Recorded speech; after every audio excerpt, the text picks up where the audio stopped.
thoughts on the running back situation, the buyout now, and how do you plan to balance those guys? It's the same as we've done all year with Vi. We got to keep them fresh, get them touches, and kind of roll them from there. You know what I mean? And like I said, hopefully we can keep them fresh. When they're fresh, we got two pretty special backs back there, and then from there, like I said, whenever if they get a little gassed, we'll figure it out. But like I said, we're gonna let those guys roll, kind of like we did with Carr and Vi early on. And again, if we get the hot hand, you got to feed the hot hand, but at the same time, you got to keep those guys fresh and ready to go. I know Coach Jenks was talking about it's nice to have three guys. Do you feel like it's necessary that another guy sort of steps into that rotation, kind of like what you had with Vi step? Like I said, if those two are fresh and healthy, then I think you like to feed them. But to be honest with you, you're probably not going to be able to get through a full game with just two guys. So yeah, everyone else is going to have to step up and make plays when the number's called and know what to do and execute the offense. And so, like I said, we're confident in all those guys, and whoever has to get in there, as long as they can just know their job and do their job, I think we'll be just fine because we got a lot of good players back there. I know you weren't here, but last year USC had a huge rushing day against them. What do you see in this matchup? It's hard to say anymore because what you see on tape isn't ever what you see on game day. It doesn't seem anymore. So we'll figure it out. But like I said, it'll be kind of the what everyone's trying to do right now is just put as many people in coverage as possible. I think we're running the ball pretty decently and pretty effectively right now. We just got a lot of guys that need to get touches, you know what I mean? And so we'll figure out a way to get touches and try to get the ball in those special guys' hands and let them play from there, Go ahead. Does that mean getting creative with Michael Pittman a little bit, given the way that he's been defended? If they're going to cover him with two guys all night, it's hard to get him the ball. But we try to get him touches and, like I said, let him be special when the ball's in his hand.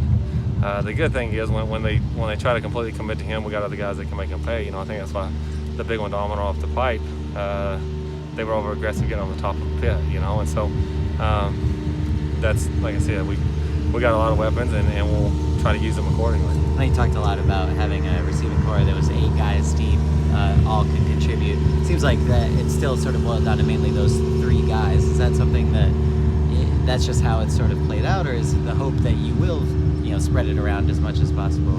I think part of it's just the way it's played out. We haven't had as many plays as we would probably plan on having offensively. I think last year at North Texas we were getting 100 plays. It felt like a game.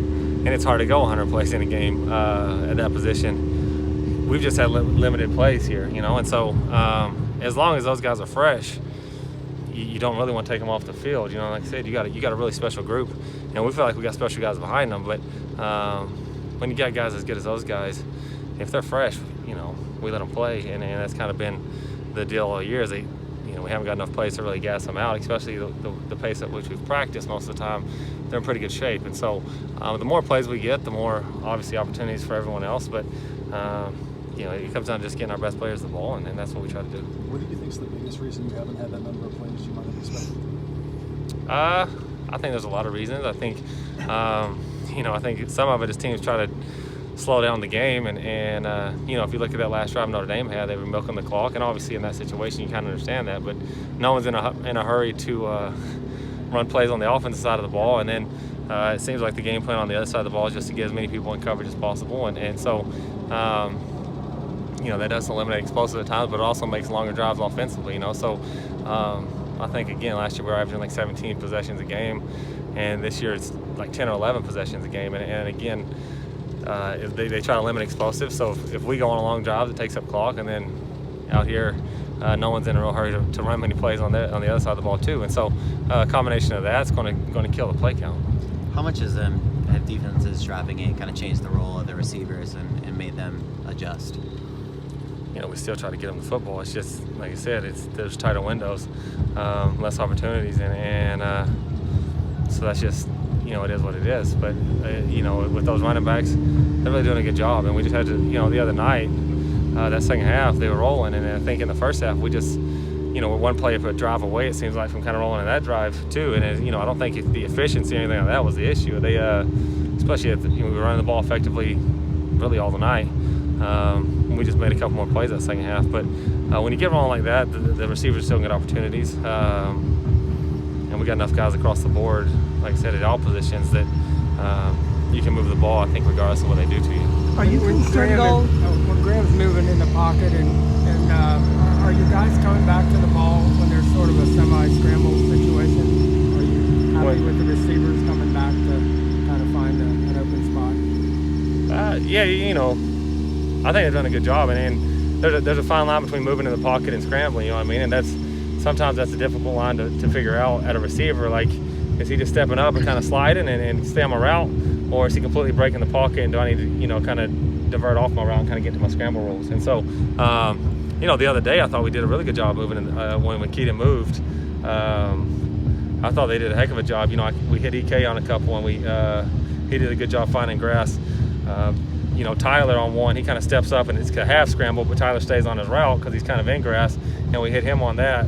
Almonral towards the end of the game, again, Keaton kind of steps up, and Almonral doesn't completely leave the route, but he just kind of finds a new piece of grass, and then Keaton hits him. And so, I think they're doing a pretty good job. And again, when everyone drops 8, at times the timing's just a tad off because the windows kind of happen at different times. And so, Keaton's moving in the pocket, and so at times I think there's a fine line between, is he scrambling and do we completely divert off our route, or is he just stepping up and do I need to stay in this zone? Because that's where he expects me to be.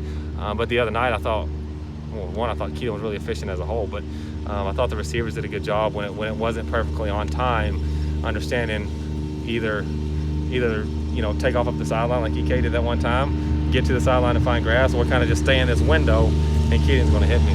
Are you concerned at all with the way he's running and kind of the hits that he's taking on occasion when he drops his head? Keaton? Yeah.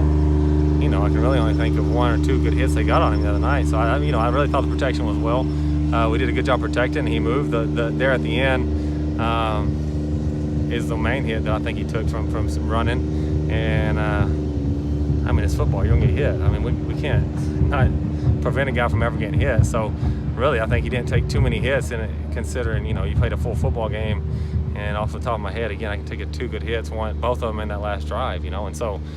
No, again, you don't ever want them to get hit, but it's still football, and I know sometimes they almost play flag football with those quarterbacks, especially in the NFL. But it doesn't matter what position you play, you're gonna have to take some shots, and that's just part of the game. Okay, thanks. Yep.